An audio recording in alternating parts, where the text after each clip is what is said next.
தவக்கால சிந்தனை. தவக்காலம் 2ஆம் வாரம் சனிக்கிழமை. ஆண்டவர் இரக்கமும் அருளும் கொண்டவர். இயேசுவில் பிரியமான சகோதர சகோதரிகளே, எமது வாழ்க்கையிலே நாங்கள் பல தடவைகள் விழுகின்றோம்.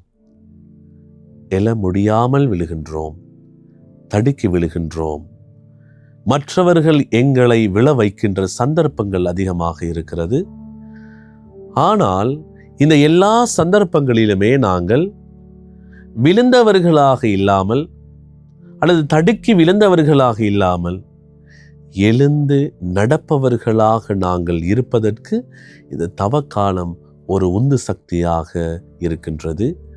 இதைதான் இன்றைய நற்செய்தி எங்களுக்கு ஊதாரி மைந்தனுடைய வாழ்க்கையின் மூலம் எங்களுக்கு தருகின்றது.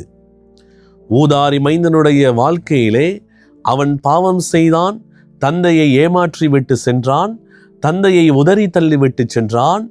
ஆனால் ஒரு கட்டத்திலே ஊதாரி மைந்தன் தன்னுடைய பாவங்களை நினைத்து, தன்னுடைய தவறுகளை நினைத்து, தன்னுடைய அனைத்து விதமான தீய எண்ணங்களையும் நினைத்து பார்த்து மனம் வருந்தி மன்னிப்பு பெற வேண்டும் என்கின்ற ஒரு ஆர்வத்தில் எழுந்து தன்னுடைய தந்தையிடம் செல்லுகின்றான். இந்த தவ காலத்திலே நாங்கள் எங்களுடைய பாவ நிலையிலிருந்து எழுந்து ஆண்டவரிடம் திரும்பி செல்லுவதற்கு ஒரு வாய்ப்பை இந்த தவக்காலம் பெற்றுக் கொடுக்கிறது. நாங்கள் இந்த உலகிலே வாழும் பொழுது பல காரணங்கள் எங்களை விழ வைக்கின்றது.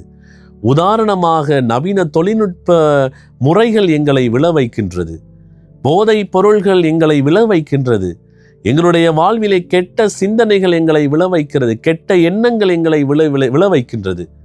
எங்களுடைய வாழ்க்கையிலே பல தடவைகள் பல காரணங்களால் நாங்கள் விழுந்தாலும் இந்த தவக்காலத்தை போன்ற ஒரு வரப்பிரசாதத்தை கொணர்கின்ற ஒரு காலம் எங்களுக்கு எழுந்து மீண்டும் தன்னுடைய தந்தையிடம், எங்களுடைய தந்தையாம் கடவுளிடம் போவதற்கு ஒரு வாய்ப்பை பெற்றுக் கொடுக்கிறது. அந்த வாய்ப்பை பாவ சங்கீர்த்தனம் என்கின்ற ஒரு உன்னதமான திருவருட்சாதனம் மூலமாகவும் திருச்சபை எங்களுக்கு தருகின்றது. ஆகவே ஊதாரி மைந்தனைப் போல விழுந்தாலும் மீண்டும் எழுந்து இந்த தவக்கால பயணத்தை தொடர்ந்து செல்வதற்கு தேவையான வரப்பிரசாதத்தை இந்த நாளிலே இறைவன் உங்களுக்கு நிறைவாக கொடுத்தருள்வாராக.